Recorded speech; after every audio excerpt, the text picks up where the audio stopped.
जय जय सिया राम, जय जय सिया राम। हम बताएंगे अब बताएंगे आपको हम कि जब राजा प्रताप भानु उस कपट वेश मुनि धारण किए हुए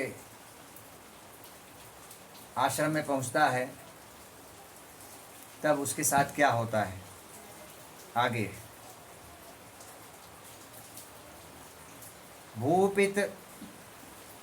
भूपति त्रिषित विलोकित ही सरबर दीन दिखाय, मज्जन पान समेत है कीन नृपति हर्षाय। राजा को प्यासा देख करके उसने सरोवर दिखा लिया, तालाब को दिखा दिया जहाँ पानी था।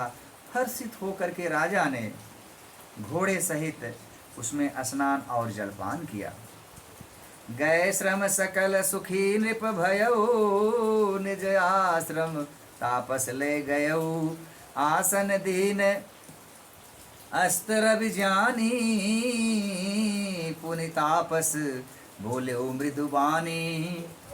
सारी थकावट मिट गई राजा प्रताप भानु की, और उस तपसी ने अपने आश्रम में राजा प्रताप भानु को ले गया, और सूर्यास्त का समय भी हो गया था उस समय, इसलिए राजा ने उस कपटी राजा ने प्रताप भानु को बैठने का आसन दिया।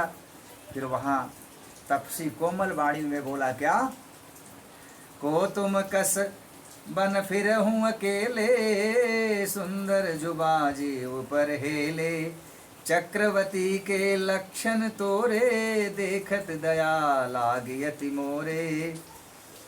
वह कपटी ऋषि राजा प्रताप भानु से कहता है कि हे राजन, तुम कौन हो? सुंदर युवक हो करके, जीवन की परवाह न करके इस घनघोर जंगल में अकेले क्यों विचरण कर रहे हो? और तुम्हारे लक्षण भी चक्रवर्ती राजा जैसे हैं। तुमको देख करके मुझे बड़ी दया आ रही है। नाम प्रताप भानु अवनीसा, तासु सचिव मैं सुनहु कपीसा। फिरते हेरे परऊँ भुलाई, बड़े भाग देखूं पद आई। राजा ने कहा, प्रताप भानु ने कहा, हे मुनीश्वर सुनिए, प्रताप भानु नाम का एक राजा है, मैं उसका मंत्री हूँ। शिकार के लिए फिरते हुए राह भूल गया हूँ। बड़े भाग्य से यहाँ आकर मैंने आपके चरणों में दर्शन पाए हैं, आपके चरणों के। हम कह दुर्लभ दरस तुम्हारा, जानत हो कछु भल हो निहारा। कह मुनि तात भयो अंधियारा, जो जन सत्तरी नगर तुम्हारा। तब वह कपटी मुनि ऋषि क्या कहता है, हमें आपका दर्शन दुर्लभ था, इससे जान पड़ता है कि कुछ भला होने वाला है। मुनि ने कहा, हे तात, अंधेरा हो गया है, तुम्हारा नगर यहाँ से 70 योजन है। निशा घोर गंभीर बन पंथ न सुनहु सुजान, बसहु आज अस जान तुम जायो हो तबियान। फिर सुजान सुनो, घोर अंधेरी रात है, घना जंगल है, रास्ता ठीक नहीं है, ऐसा समझकर तुम आज यहीं ठहर जाओ और सवेरे होते ही चले जाना। तुलसी जैसी भव्यता, तुलसी जस भवतव्यता, तैसी मिलई सहाय। आपनु आवे ताहि पहीं, ताहि तहाँ ले जाए। ये बहुत विचित्र और बहुत शक्तिशाली दोहा है। तुलसीदास जी कहते हैं कि जैसी भव्यतव्यता, जैसी भव्यतव्यता यानी कि जैसा होनहार या होने वाला है, वैसा ही सहायता मिल जाती है, और वह होनी अपने आप उसके पास लेके जाती है, या सामने वाले को आपके पास लेकर के आती है। इसलिए कभी भी किसी को, ना स्वयं को ना सामने वाले को दोष ना दें। लाख कोशिश करने के बाद भी होनी तो होके रहती है। मले ही नाथ आयसु धरि सीसा बांधे तुरग तरु बैठ महिषा नृप बहु भांति प्रशंस उताही चरण बंद निज भाग्य सराही। हे नाथ बहुत अच्छा। ऐसा करके उसकी आज्ञा सिर चढ़ाकर घोड़े को वृक्ष से बांधकर राजा बैठ गया। राजा ने उसकी बहुत प्रकार से प्रशंसा की और उनके चरणों की वंदना की और अपने भाग्य की सराहना की कि मेरा परम भाग्य है कि हे मुनिवर आपके दर्शन हुए। पुनि बोले मृद गिरा सुहाई जानि पिता प्रभु करऊं ढिठाई।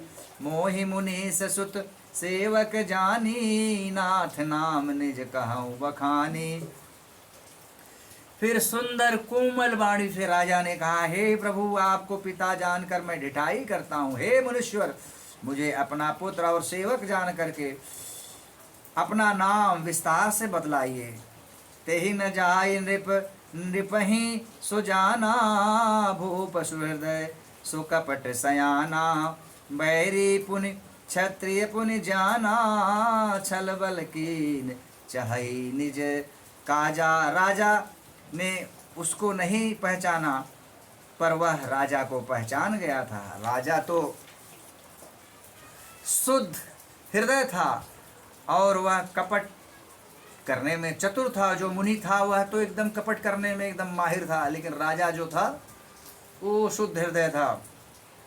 एक तो बैरी, फिर जाति का क्षत्रिय और फिर उसमें राजा।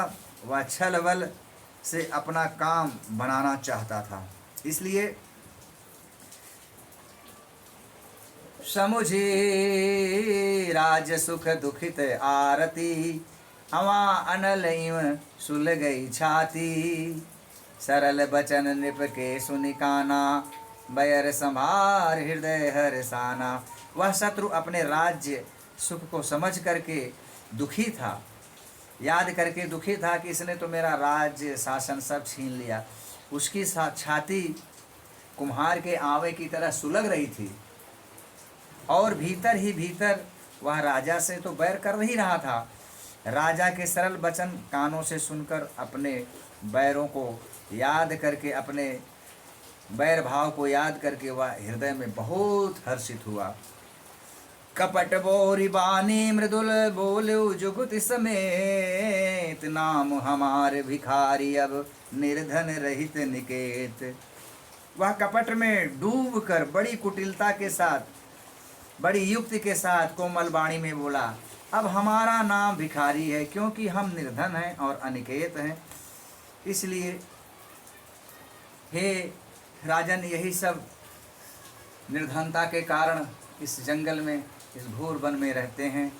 कह नृप जे विज्ञान निधाना तुम सारिखे गलित अभिमाना। सदा रहें अपनों पो दुराए सब विधि कुशल कुबेर बस बनाए।